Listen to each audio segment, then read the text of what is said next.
Achilles, the ultimate Greek hero who was raised as a woman. His mother, the goddess Thetis, knew from the start about the prophecy that loomed over Achilles' life, and she was determined to keep him from joining the Trojan War. To do this, she hid him in the court of King Lycomedes, disguised as a girl under the name Pyrrha, which means the red-haired one. But of course, Achilles' true identity couldn't stay hidden forever. Odysseus, ever the clever one, managed to figure out who Pyrrha really was, and Achilles was thrust into his destiny. Achilles was no ordinary guy. His mother was a goddess, and his father was the mortal king, Peleus. That meant the blood of the gods literally ran through his veins, but so did the looming shadow of mortality. From the moment he was born, greatness awaited him.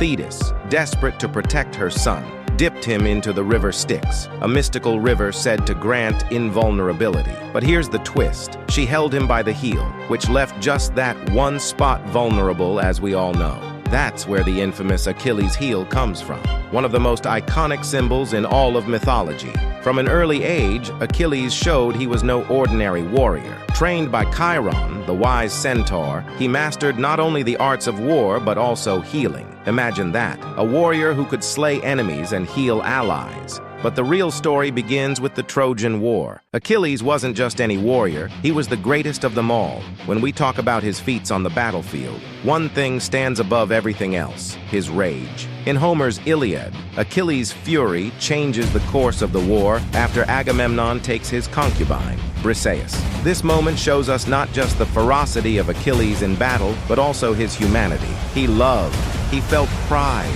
and when those were taken from him, his wrath was legendary. Now, Briseis wasn't the only person close to Achilles. His bond with Patroclus was something else. The nature of their relationship has been debated for centuries. Was it deep friendship, or was there something more? Regardless, one thing's for sure. Patroclus's death at the hands of Hector drove Achilles into an unstoppable fury. This wasn't just about revenge, it was divine rage. Achilles returned to the battlefield with an intensity that no one had ever seen before. He didn't just kill Hector, he dragged his body around the walls of Troy, denying him a proper burial, which was a massive insult in Greek culture. So, why was Achilles so feared?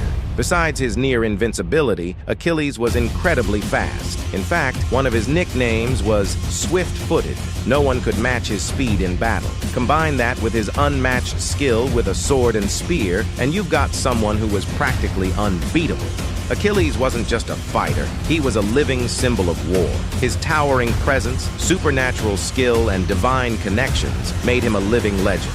But even Achilles couldn't escape his fate. You probably know Paris, the Trojan prince, as the one who killed Achilles with an arrow to the heel. But what most people don't realize is that Paris didn't do it alone. While Paris shot the arrow, it was the god Apollo who guided it to Achilles' only weak spot, reminding us just how involved the gods were in his downfall. Achilles' death marked the end of an era. His funeral was one of the grandest in all of Greek history, with his weapons and armor burned alongside him on a monumental funeral pyre. After his death, Achilles was worshipped as a hero, especially in northern Greece and around the Black Sea. Shrines were built in his honor, and it became common for Greek warriors to sacrifice to his spirit before major battles, hoping to earn his favor. Achilles' legacy is undeniable. He is remembered as the ultimate warrior, invincible and feared, but also a victim of the gods and his own complex character. His story has been told time and time again, from ancient epic poems to modern movies. Achilles' name lives on, not just as a great warrior, but as a man who, despite being nearly invincible, was just as vulnerable as the rest of us when it came to love, rage, and ultimately, fate. If you enjoyed learning about Achilles' life, don't forget to subscribe and hit that bell so you don't miss our next historical deep dive.